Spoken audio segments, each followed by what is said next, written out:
இன்றே டவுன்லோட் செய்து உங்கள் ஃபேவரட் ஷோக்களை என்ஜாய் பண்ணுங்க. நிஜமாவே உங்களை பெருசா கொண்டாடணும்னு எங்களுக்கு ஆசை நந்தினி. ஏன்னா பூனைக்கு யாரு மணி கட்டுறதுன்னு தெரியாம நாங்க எல்லாருமே அந்த மேனேஜர் பூனைக்கு பயந்து போயிருந்தோம்.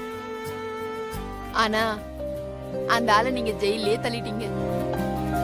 நீ மட்டும் இத தைரியமா பண்ணாம இருந்திருந்தா நாங்க அவனுக்கு பயந்துகிட்டே அவன் பண்ற அட்டகாசத்தெல்லாம் நாங்க அமைதியாவே கடந்து போயிருப்போம்.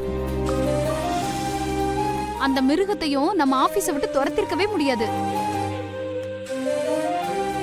எனக்கு இந்த தைரியம் வந்ததுக்கு காரணம் கரிகாலன் தான். கரிகாலனுக்கு தான் நான் பெரிய தேங்க்ஸ் சொல்லணும். அந்த பொறுக்கிக்கு சரியான தண்டனை கிடைக்கிற வரைக்கும் நான் ஓய மாட்டேன். இதுல இருந்து எந்த காரணத்துக்காகவும் நான் பின்வாங்க மாட்டேன். இனி என்ன மாதிரி நீங்க எல்லாரும் தைரியமா இருக்கணும், அதுதான் என்னோட ஆசை. நாங்களும் அப்படி இருக்க ஆசைப்படுறோம். சூப்பர், நான் எக்ஸ்பெக்ட் பண்ணவே இல்லை. நல்லா போல்டா பண்ணிட்டாங்க. ஆமா. அப்புறம் எனக்கு எங்க அம்மா கால் பண்றாங்க, என்னன்னு பேசிட்டு வந்துடுறேன்.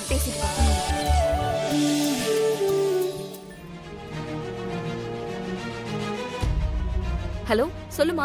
நந்தினி,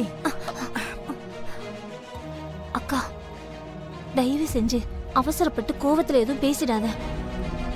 நந்தினியும் கரிகாலனையும் முதல்ல ஊருக்கு வர சொல்லுங்க.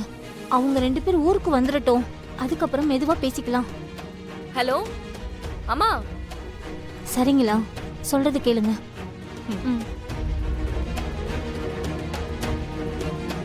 என்னம்மா போன் பண்ணிட்டு எதுவுமே பேசாம இருக்க? நான் பேசுறது உனக்கு கேக்குதா?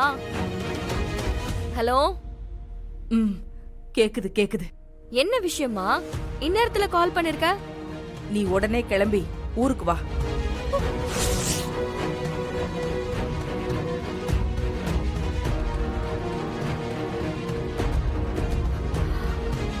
மா, என்னம்மா சொல்ற?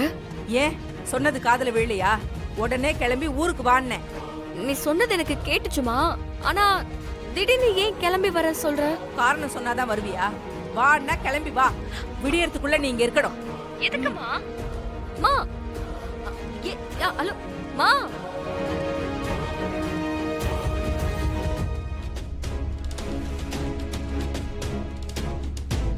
என்ன ஏதுன்னு தெரியலையே.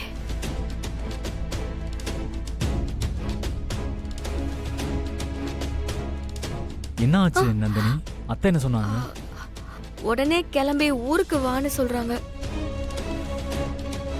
ஏன் தெரியல, ஏதோ பிரச்சனை மாதிரி தெரியுது. சரி, இப்ப என்ன பண்ண போற? அம்மா ரொம்ப கோவமா பேசின மாதிரி இருந்துச்சு.